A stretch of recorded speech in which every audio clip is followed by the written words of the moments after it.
तमाम धर्मों के लोग अपने अपने उत्सव बड़े उत्साह से मनाते हैं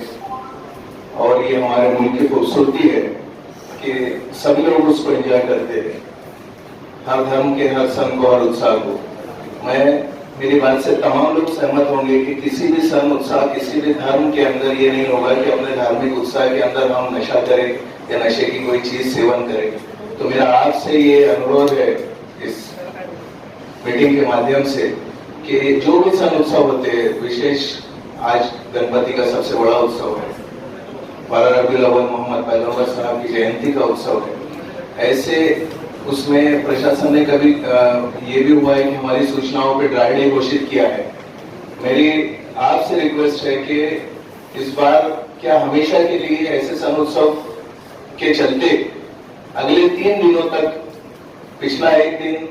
आने वाला दिन उत्सव का और उसका अगला दिन, ये 3 दिन ड्राई डे अगर घोषित होता है तो मैं समझता हूँ कि तमाम सन उत्सव बड़ी शांतता के साथ, प्रेम और सद्भाव के साथ मनाए जाएंगे। क्यों तो कहीं पर भी जब भी कोई मामला बिगड़ता है, आप उसको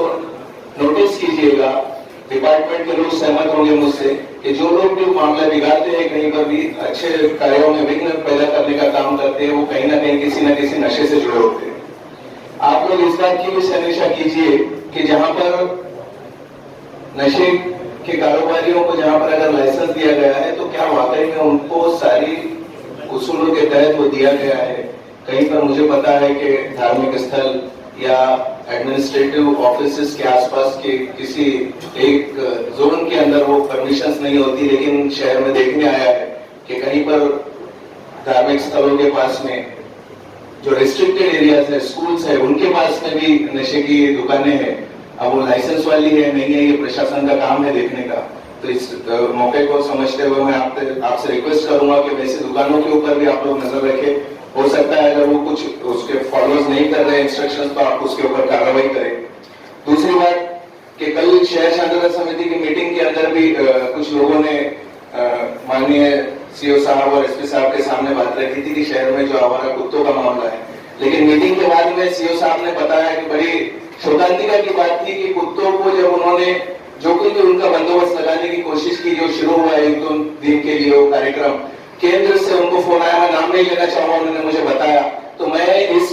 के माध्यम से माननीय खासदार साहब से निवेदन करूंगा कि केंद्र तक ये भी पहुंचाइए कि नियम और कानून इंसानों की सुविधा के लिए है, इंसानों की दुविधा के लिए नहीं। आप जानवरों को इतना महत्व मत दीजिए, इंसान की जान पे मना जाए। कई हादसे ऐसे घट गए हैं कि लोगों को आवारा और पागल कुत्तों ने काटा है, ये दुविधा लेकर किसके पास जाएंगे इंसान लोग।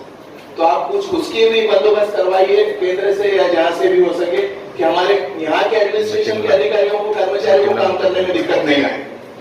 दूसरी बात सर कि अगर एमएसएमई के लोग यहाँ पर है तो मेरी उनसे रिक्वेस्ट है कि आप थोड़ा सा यहाँ पे क्लियर करिएगा कि जो इलेक्ट्रिक के पोल के ऊपर तार होती है उनको कुछ बदलने का या उनका वापस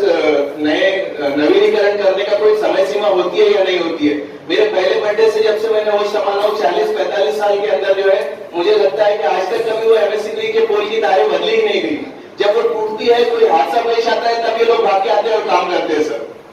तो सर उनसे ये करवाइए कि अभी ऐसी इतनी सारी अनगिनत उन्होंने तारें छोड़ रखी है वहां पर कि अगर हटा दिया जाए ना तो शहर बहुत अच्छी सुकून की सांस लेगा। तो वैसी तारें अगर जो कुछ काम की नहीं उन्हें हटाने लगाएंगे। वो भी दोनों धर्म के जिम्मेदार और एडमिनिस्ट्रेशन के जिम्मेदार बैठकर तारीखों के लिए जो भी सन के गणपति गणेश उत्सव के विसर्जन के दिनों और मोहम्मद पैगंबर साहब की जयंती के दिनों जो भी डेट आगे पीछे होती है, क्योंकि कैलेंडर के हिसाब से तो डिक्लेयर होती है हॉलीडेज, लेकिन अगर स्थानिक लेवल पे अगर वो आगे पीछे की जाती है सबके सामंजस्य से, तो मैं कलेक्टर मैडम से रिक्वेस्ट करूंगा कि आपको पावर्स है वो हॉलीडे डिक्लेयर करें उसको। Thank you.